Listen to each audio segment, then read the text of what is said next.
제목 한번 해봅니다. 절망이 기쁜 때가 응답의 때입니다. 절망이 기쁜 때가 응답의 때입니다. 한 번 더. 절망이 기쁜 때가 응답의 때입니다.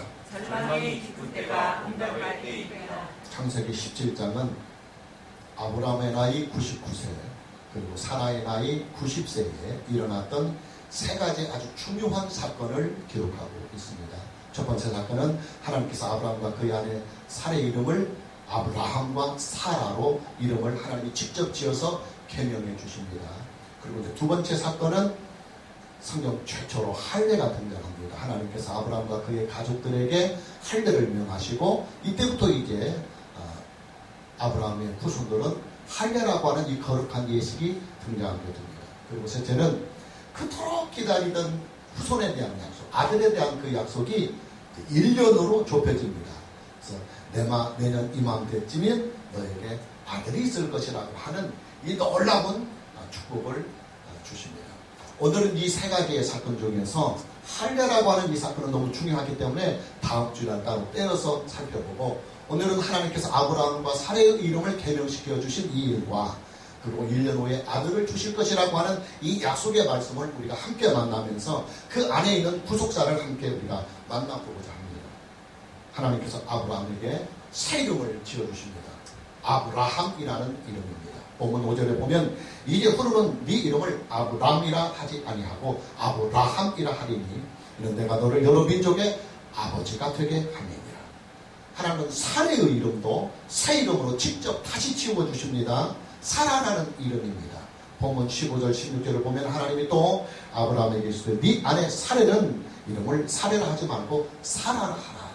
내가 그에게 복을 주어 그가 네게 아들을 낳아주게 하며 내가 그에게 복을 주어 그를 여러 민족의 어머니가 되게 하리니 민족의 여러 왕이 그에게서 나리라.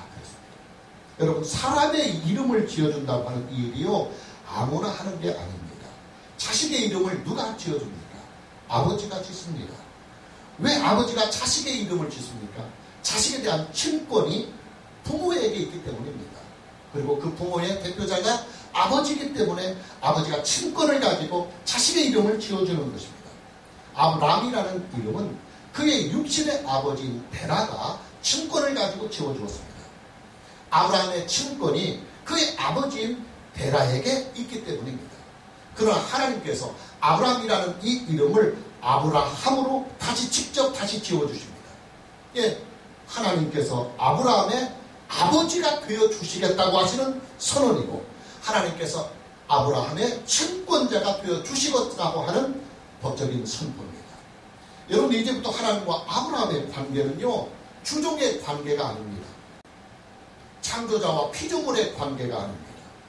하나님과 아브라함의 관계는 이제부터 아버지와 아들의 관계가 되고 있습니다. 하나님은 이제 아브라함의 아버지가 되시고 아브라함은 이제 하나님의 아들이 되는 것입니다. 우리들 주변에서도 이름을 계명하는 일들이 종종 일어나고 있어요. 이름이 촌스럽다고 해서 이쁜 이름으로 계명을 하기도 하고 아니면 자신의 인생의 새로운 결단이나 각오를 다지기 위해서 그게 걸맞는 이름으로 새로 계명을 하기도 합니다. 그러나 우리가 하는 계명은요 이름을 바꾼다고 하는 효과 외에는 법적으로는 아무런 효력이 발생하지 않습니다. 그러나 아브라함의 경우는 다릅니다. 아브라함은 자기가 원해서 이름을 바꾼 것이 아니요 자기 스스로가 자기 이름을 계명한 것도 아닙니다. 아브라함의 나이 99세 때에 하나님께서 아브라함에게 나타나셔서 일방적으로 아브라함의 이름을 하나님이 직접 다시 지어주십니다. 하나님께서 아브라함을 일방적으로 하나님의 양자로 입양을 하시는 것입니다. 하나님께서 아브라함을 일방적으로 하나님의 아들로 삼고 있는 것입니다. 여러분, 우리는 여기에서의 아주 중요한 구속사의 진리를 발견하게 됩니다. 그게 뭐냐면 구원의 순서라고도 말하는 구원의 서정입니다. 우리는 이미 기독교 고리 공부를 통해서 구원의 순서, 구원의 그 서정을 함께 공부한 일이 있습니다. 하나님의 구원은 하나님의 선택이 있어야 합니다. 하나님은 선택하신 자를 때가 되면 부르십니다. 이게 소명이라고 합니다. 그리고 그 부르신 자를 성령이 임하셔서 그에게 거듭나게 하십니다. 이것을 중생이라고 합니다. 그리고 이제 그 영혼이 성령으로 말미암아 거듭나게 될 때 성령이 그에게 회개와 예수 그리스도를 구주와 주님으로 믿을 수 있는 믿음을 선물해 주십니다. 그러면 그때 그 성령의 은혜로 말미암아 중생한 자에게 회개가 일어나고 예수 그리스도를 믿는 그 믿음이 일어나는 것입니다. 우리가 예수 그리스도를 믿으면 하나님께서 그 즉시로 우리에게 하나님의 의를 선물해 주십니다. 우리는 비록 부끄러운 인생을 살아왔고 우리는 행실로 주인이지만 우리가 예수 그리스도를 믿을 때 하나님이 당신이 가지는 거룩한 의를 우리에게 선물로 주십니다. 그렇기 때문에 우리는 그 의를 가지고 구원을 받는 것입니다. 하나님이 우리에게 의를 주시면 어떤 효과가 일어나냐면 그 다음 단계가 이제 하나님의 자녀를 삼아주시는 것입니다. 성령이 우리에게 양자의 영을 주심으로 인해서 하나님을 그때부터 아빠, 아버지라고 부르면서 이제 하나님과 우리의 사이는 아버지와 아들, 자식의 관계가 되는 거예요. 그리고 그때부터 우리는 하나님의 자식이기 때문에 하나님이 우리의 삶을 견인해 가십니다. 비록 우리가 구원을 받았다 할지라도 하나님의 자녀가 되었다 할지라도 우리가 스스로의 은하, 우리의 스스로의 거룩함으로 구원을 쟁취하는 것이 아니라 오직 예수 그리스도를 믿음으로 말미암아 하나님의 은혜로 받았기 때문에 우리는 구원받고 나서도 무너지고 자빠지고 넘어지고 그래요. 그러나 우리가 하나님의 자녀가 되었기 때문에 하나님께서 일방적으로 견인차가 고장난 차를 견인해 가듯이 우리를 견인해 가십니다. 그래서 구원의 완성인 성화와 마지막 단계인 영화까지 우리를 이끌어 가십니다. 이것을 우리는 구원의 서정, 구원의 순서라고 합니다. 물론 이 구원의 순서와 구원의 서정은 시간적인 순서가 아니라 논리적인 순서, 논리적인 순서입니다. 우리가 어떻게 하나님 앞에 완성된 구원에 이르는가 하는 것을 우리가 성령을 통하여 논리적으로 이렇게 단계를 거치면서 구원을 완성해 간다 하는 신학적인 명제가 구원의 서정이라고 하는 것입니다.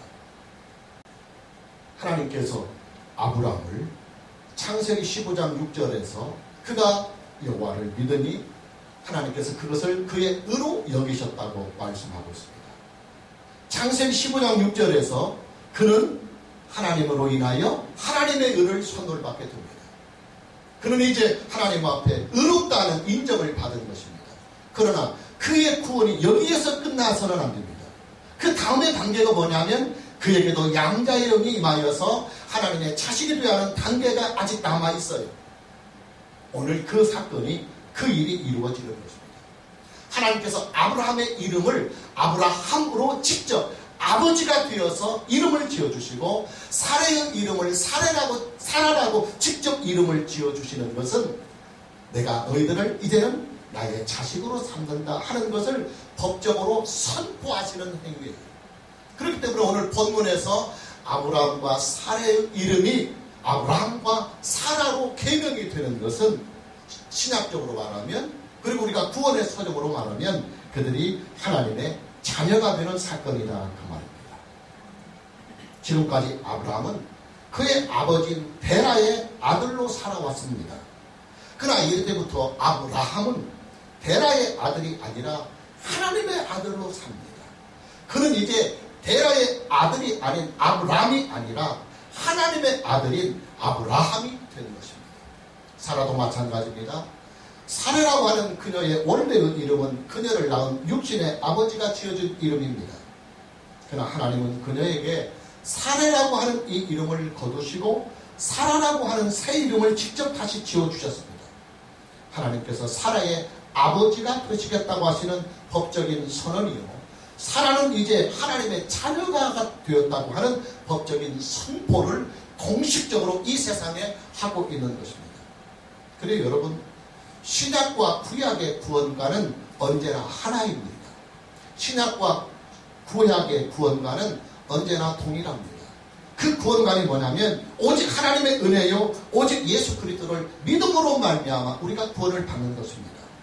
구약은 언약으로 장차 오실 예수 그리스도, 아직 사람이 되어 우리 안에 나타나지는 않았지만 언약으로 우리에게 주신 오실 예수 그리스도를 믿고, 신약은 그 언약으로 주신 오신 예수 그리스도를 믿는 것이 우리의 믿음입니다. 구원관이 동일하기 때문에 당연히 구원의 과정도, 구원의 순서도 동일해야 합니다. 아브라함과 사라는 하나님을 믿었습니다. 뿐만 아니라 아브라함과 사라는 창세기 3장 15절에서 약속해 주신 여자의 후손인 메시아를 믿었습니다. 구속의 주님으로 장차 오실 예수 그리스도를 그들은 구약에서 믿었습니다. 그러므로 하나님은 그들에게 하나님의 거룩한 은을 그들에게 은혜로 주시는 것입니다. 그러나 하나님께서 아브라함과 사라에게 주실 구속의 은혜는 하나님의 은을 주시는 것으로만 끝나지 않습니다. 하나님은 그들에게 하나님의 자녀로 그들을 삼아 주셔야 합니다. 그리고 그 증거로 그들의 이름을 하나님 아버지의 권위를 가지고 하나님께서 아버지의 권위를 가지고 직접 다시 지워주십니다. 아브라함과 사라의 친권이 이제는 하나님께 있다고 하는 법적인 공포를 하고 있는 것입니다. 이뿐만이 아니에요. 아브라함과 사라의 구원을 하나님이 견인도 해갔습니다. 이제는 하나님의 자녀가 되었기 때문에 우리가 이제 앞으로 계속 창세기 강의를 통해서 만나게 되겠지만 아브라함과 사라는요 이후에도 여러 번씩이나 계속 넘어지고 자빠지는 부족한 모습들이 계속 나와요. 그럼에도 불구하고 하나님은 그들을 끝까지 견인해 가십니다. 하나님은 단 한 번도 아브라함과 사라를 외면하신 일이 없어요. 하나님은 단 한 번도 아브라함과 사라를 싫어하신 일이 없습니다. 하나님은 단 한 번도 아브라함과 사라를 떠나신 일이 없습니다. 왜냐? 아브라함과 사라는 하나님의 자녀이기 때문입니다. 요즘 저는 그 한 8개월 동안을 근신하고 있어요. 누가 강요해서 근신하는 것이 아니라 제 스스로 어느 날 제 헝클어지고 무뎌져가는 제 심령을 발견하고 이래서는 안 된다. 나이 먹어서 자꾸 취해지니까 한번 근신해서 하나님의 은혜를 더 사모해보자 하고 지금 근 8개월 동안 스스로 근신하고 있습니다. 외부와의 접촉을 거의 안 해요. 그리고 그저 말씀 공부와 기도에 집중하고 있습니다. 요즘 몇 주간 이런 기도를 하나님께 감사함으로 하고 있어요. 하나님께서 저를 하나님의 일꾼이나 하나님의 종으로만 대우하지 아니하시고 하나님의 아들로 지금까지 대우해 주신 그 은혜에 대하여 정말 하나님 앞에 감사하고 있습니다. 솔직히 저는요 하나님의 종이나 하나님의 일꾼으로서는 두말할 필요 없이 실패자입니다. 저는 목사로서의 직무도 솔직히 바르게 행하지 못하였고 맡겨주신 하나님의 일조차도 제대로 충성하지 못한 부끄러운 종입니다. 아니 오히려 지금까지 살아왔던 인생을 보면 하나님의 일에 걸림돌이 되어왔던 일이 참 많아요. 저는 목사로서 잘못 살아온 제 자신이 너무 죄송하고 또 한편으로는 제 마음도 아프잖아요. 그래서 몇 달 동안을 하나님 앞에 근질하면서 통회하고 하나님께 용서를 구했어요. 그런데 어느 날 제게 하나님께서 이런 감동으로 은혜를 주셨어요. 하나님께서 그동안 저를 단순히 종이나 일꾼으로만 대우해 주신 것이 아니라 하나님의 아들로 대우해 주셨다고 하는 사실이에요. 만일 하나님께서 저를 종이나 일꾼으로만 저를 대우하시고 종이나 일꾼으로만 여기셨다고 한다면 제 인생은요 부도가 나도 수십 번 부도가 났을 것이며 버림을 받아도 수십 번 버림을 받았을 것입니다. 그러나 하나님은 저를 늘 아들로 여기셨습니다. 하나님은 늘 저를 아들로 대우해 주셨습니다. 아들이기 때문에 참아주셨고 아들이기 때문에 버리지 아니하셨고 아들이기 때문에 내치지 아니하셨고 아들이기 때문에 용서해 주셨습니다. 하나님께서 제가 하나님의 아들이기에 하나님은 일보다도 제가 하나님께 하는 그 일보다도 제 자신을 먼저 귀중하게 여겨주셨습니다. 제가 하나님의 아들이기 때문에 하나님은 일보다도 저 자신을 소중하게 다뤄주셨습니다. 제가 하나님의 아들이기 때문에 하나님은 일보다도 저 자신을 세우는 일에 더 집중하셨습니다. 제가 하나님의 아들이기 때문에 하나님은 저를 통하여 나타나는 일의 열매보다도 일의 성과보다도 저 자신이 먼저 하나님의 은혜 안에서 살고 그 은혜 앞에서 늘 감사하며 살기를 기뻐하셨습니다. 저 자신은 하나님의 종이요 일꾼으로서 너무나 하나님께 미안하고 죄송하고 또 어떤 때는 두렵기조차 했는데 하나님은 오히려 그런 저를 있는 모습 그대로 보듬어 주셨습니다. 예, 제가 하나님의 아들이기 때문에 가능했던 일입니다.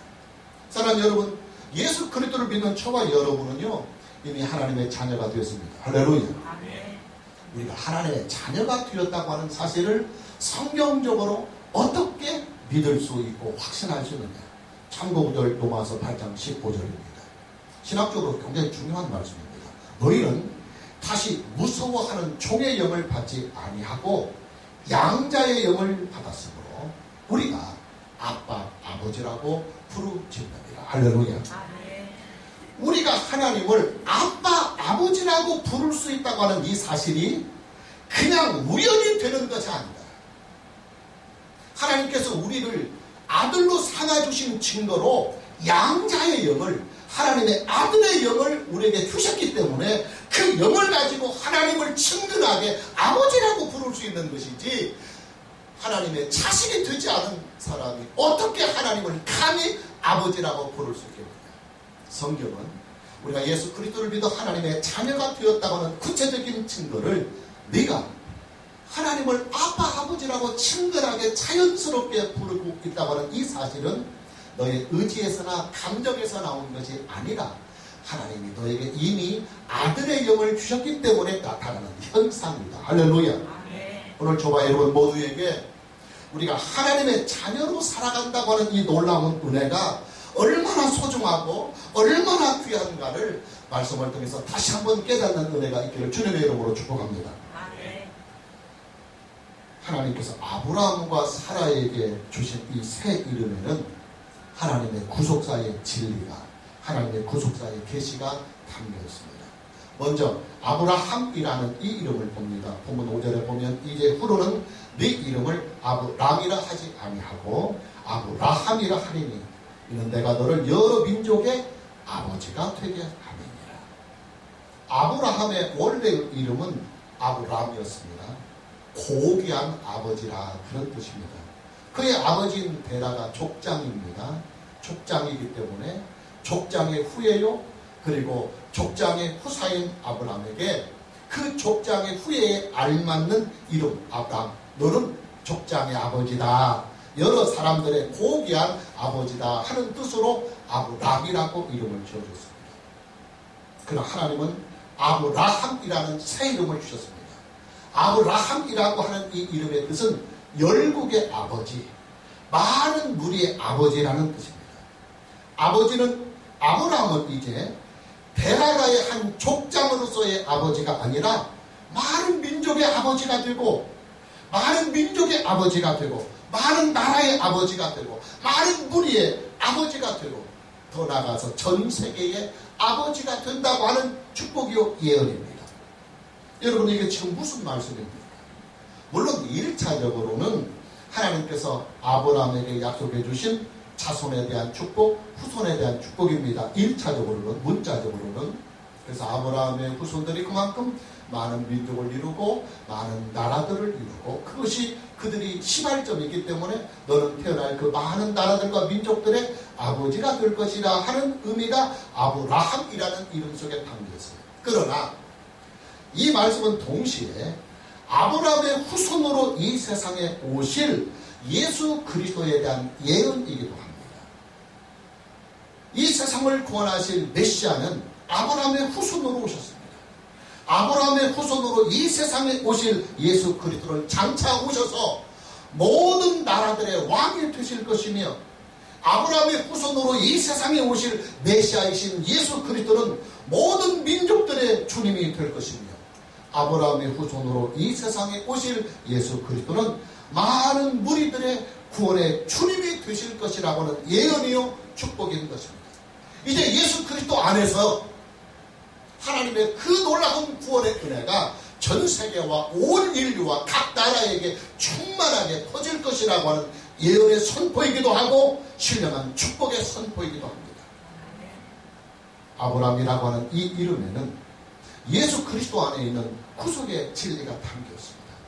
하나님은 장차 아브라함의 후손으로 이 세상에 오실 예수 그리스도를 구속의 주님으로 세워서 예수 그리스도 안에서 온 세상을 구원하시겠다고 하시는 하나님의 그 구속사의 계획이, 그 구속사의 청사진이 아브라함이라고 하는 그 이름 속에 그렇게 담겨 있어요. 사라라는 이름 역시도 마찬가지예요. 보면 15절과 16절에 보면 하나님이 또 아브라함에게 계시되 네 아내 사레는 이름을 사레라 하지 말고 사라라 하라. 내가 그에게 복을 주어 그가 네게 아들을 낳아주게 하며 내가 그에게 복을 주어 그를 여러 민족의 어머니가 되게 하리니 민족의 여러 왕이 그에게서 나리라. 사라의 원래 이름은 사레였습니다. 사례라고 하는 이름은 나의 공주 그런 뜻입니다. 사례는 빼어난 인물이었습니다. 그녀는 한 남자의 공주였고 한 가정의 이쁜 공주였고 한 족장의 공주였습니다. 저도 시골에 있을 때는 그 교인들 중에 공주라는 이름을 가진 집사님들 옛날에 있었습니다. 얼굴 좀 예쁘고 그러면 그 부모님이 아버님이 너는 우리 집안의 공주다 해서 공주라고 이름을 지어줬습니다. 똑같은 거예요. 사례라고 하는 것은 너는 우리 집안의 공주다. 그런 뜻이 사례라고 하는 이름입니다. 그럼 하나님께서 그녀에게 주신 사라라고 하는 이름은 차원이 달라요. 공주는 공주입니다. 그러나 한 가정의 공주가 아니라 전 나라의 공주, 모든 민족의 공주, 그리고 모든 무리들의 공주가 될 것이라고 하는 이름이 바로 사라라고 하는 이름입니다. 사라는 이제 많은 민족의 공주가 되었습니다. 많은 무리의 공주가 되었습니다. 아브라함이 한 족장의 아버지로서 이제 장차 아브라함의 후손으로 태어날 예수 그리스도 안에서 예수 그리스도를 믿는 모든 자들의 아버지가 되는 것처럼 이제는 사라도 그와 함께 그 영적인 위상이 아브라함의 위상에 걸맞게 그의 위상도 상승되는 것입니다. 그녀는 곧 약속의 아들을 낳을 것입니다. 그녀가 낳게 될 약속의 이 아들은 하나님께서 아브라함에게 주신 그 구원의 언약을 상속받을 수 있는 유일한 이 땅에 단 한 명인 상속자가 될 것입니다. 그녀가 낳을 이 약속의 이 아들은 구속해 주신 예수 그리스도의 십자가 사건을 미리 보여주는 하나님의 어린 양이 될 것입니다. 이것이 바로 모리아산의 번제로 드려지는 바로 이삭의 그 사건이에요. 이제 사라의 인생은 하나님의 구속사를 이 세상에 이루어가는 구속사의 인생으로 펼쳐질 것입니다. 이제 그녀는 믿음의 조상인 아브라함과 함께 하나님의 구속사를 이 세상에 이루어가는 당당한 여창부로 이제 살게 되는 것입니다. 자, 중요한 사실은 여기서부터 중요합니다. 중요한 사실은 이 모든 은혜와 이 모든 축복의 일들이 아브라함의 나이 99세 때 그리고 사라의 나이 90세에 일어났다고 하는 이 사실이에요.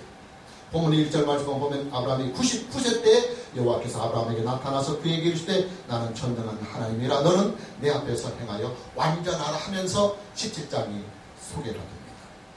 아브라함의 나이가 99세라고 하는 이 말씀에는 과연 어떤 배경이 숨겨져 있을까요? 아브라함이 그의 인생에서 가장 절망이 가장 클 때고 절망이 가장 기쁜 때가 그의 나이 99세 때입니다. 사라 역시도 사라의 나이 90세에 그런 인생이 가장 절망스럽고 그 절망이 가장 기뻤을 때입니다. 여러분 아브라함의 나이 99세였던 그때는요 그가 가나안 땅에 이주한 지 24년이 되는 해입니다. 24년 전에 그는 난생 처음으로 하나님의 나타나심을 경험했습니다. 영으로만 존재하시는 하나님의 영광을 그는 보았고 그는 만났습니다. 더더욱 아브라함은 하나님의 음성도 들었습니다. 하나님의 말씀도 들었고 하나님의 축복의 그 언약까지도 받은 사람입니다. 그러니 여러분 아브라함이 24년 전에 하란을 떠나 가나안 땅에 들어갈 때 말입니다. 그의 기대감과 그의 희망이 얼마나 부풀어 있었겠습니까?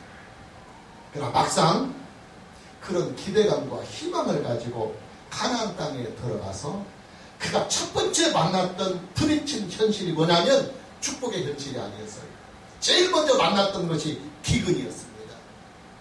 어쩔 수 없는 현실의 장벽 속에서 아브라함은 기근을 피해서 애굽으로 내려갑니다. 그리고 그런 애굽에서 큰 창피만을 톡톡히 당한 채 부야부야 허겁지겁 쫓겨나게 됩니다. 아브라함은 한때 롯을 구출하기 위해서 목숨을 건 전쟁까지도 하였습니다. 그리고 그 전쟁에 의한 후유증으로 행여라도 보복을 다시 올까봐 큰 두려움 속에서 정신적인 압박을 크게 받기도 했었습니다. 그런 후사가 없는 이 절망감 속에서 어느 날 하나님께 나는 이제 자식이 없으니까 내 밑에 있는 여러 종들 중에 가장 좋은 종을 선택해서 그를 양자로 삼아서 내 상속자로 만들고 내 후계자로 만들겠습니다 하고 하나님께 청원을 드립니다. 그러나 하나님께서 단호하게 거절해버립니다. 그러다가 그는 살인의 몸적인 하갈을 첩으로 들여서 이스마엘이라고 하는 아들을 억지로 얻기도 합니다. 그러나 그 아들은 하나님께서 정해놓으신 약속의 아들, 언약의 아들이 아니었습니다. 여러분, 아브라함이요, 지난 24년 동안 가나안 땅에서 살아왔던 그 길들을 쭉 돌이켜보면 아브라함의 24년 동안의 가나안에서의 세월은 희망과 절망이 하루에도 수십 번씩 교차가 되는 그런 세월이었어요. 넘어짐과 일어섬이 수없이 반복이 되는 그런 24년 동안의 세월이었습니다. 체념과 믿음이 하루에도 수없이 번갈아가면서 그를 흔들어 놓았던 그런 세월이었어요.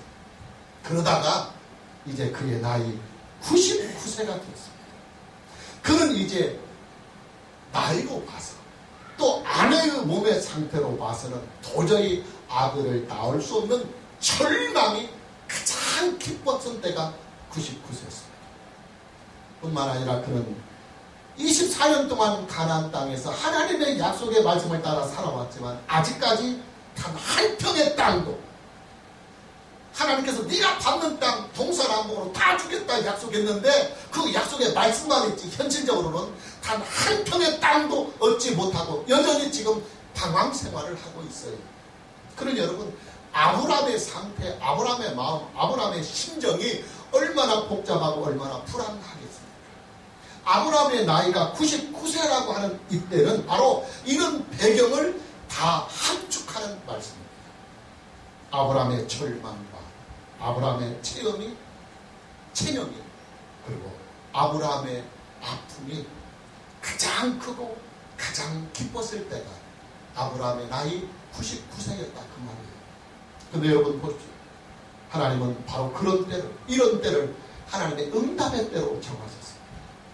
아브라함의 절망이 가장 깊고 아브라함의 불안이 가장 깊고 아브라함의 믿음이 가장 흔들리고 있을 때 하나님은 바로 그때를 하나님의 응답의 때로 정하셨습니다. 아브라함의 절망이 가장 깊은 이때를 아브라함의 인생에서 가장 큰 축복을 누리는, 그리고 가장 큰 은혜를 얻는 하나님의 응답의 때로 하나님은 정하시는 것입니다. 하나님은 아브라함에게 아들에 대한 약속을 구체적으로 주십니다.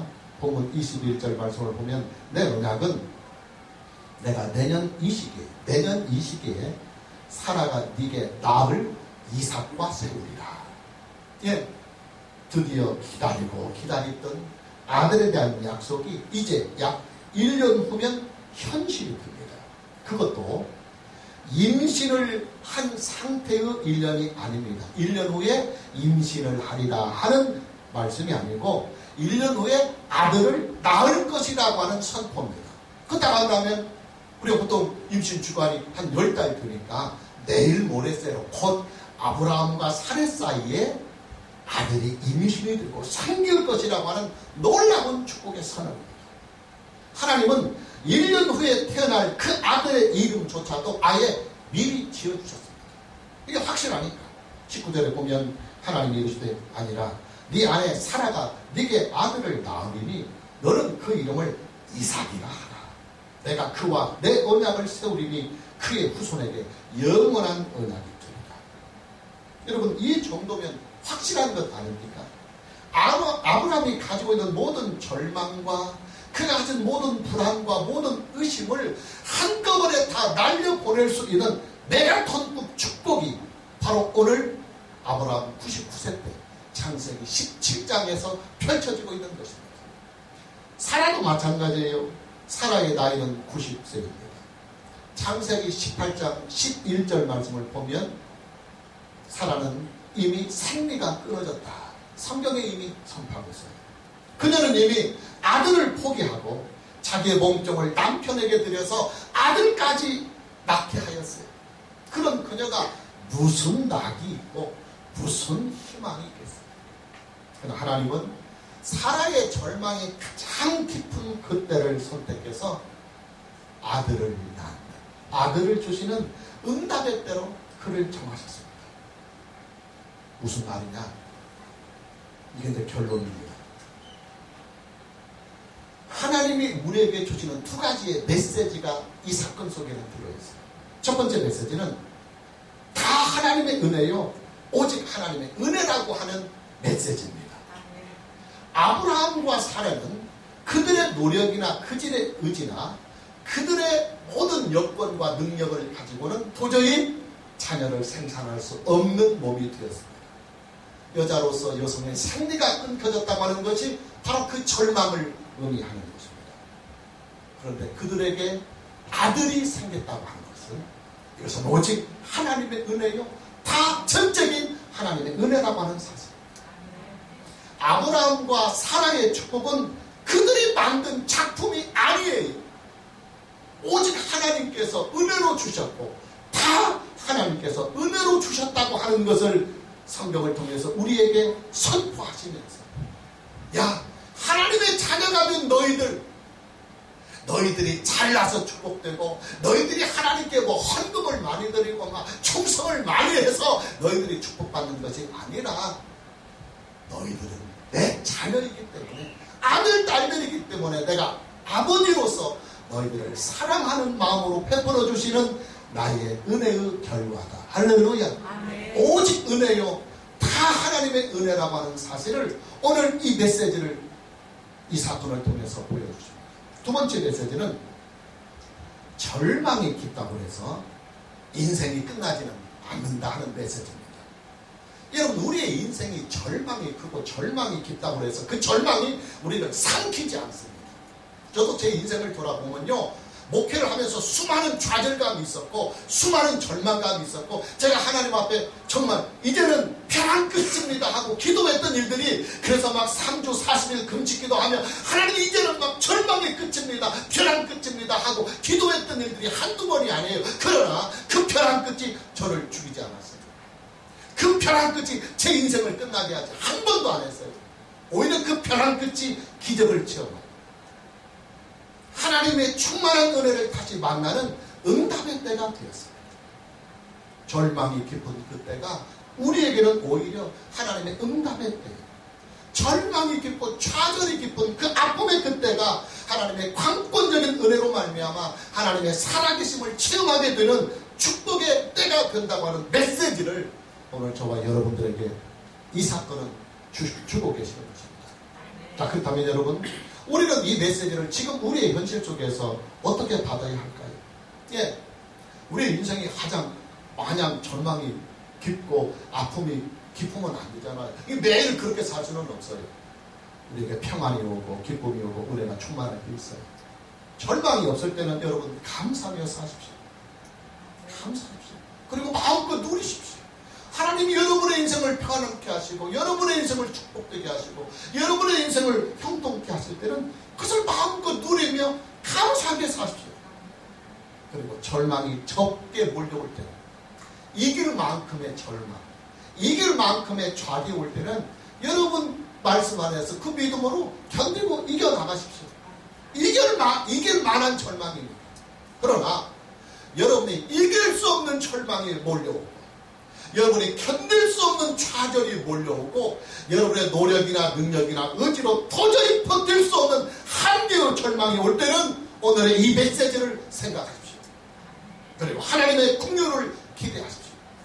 절망이 가장 기쁠 때가 오히려 하나님의 응답의 때라고 하는 이 메시지를 기억하면서 그 절망이 가장 깊고 초라할 그때에 어느 누구도 여러분을 돌보지 못하고 여러분이 외로움과 고독에 빠져있을 그때에 이 메시지를 기억하시고 하나님의 긍휼을 기대하십시오.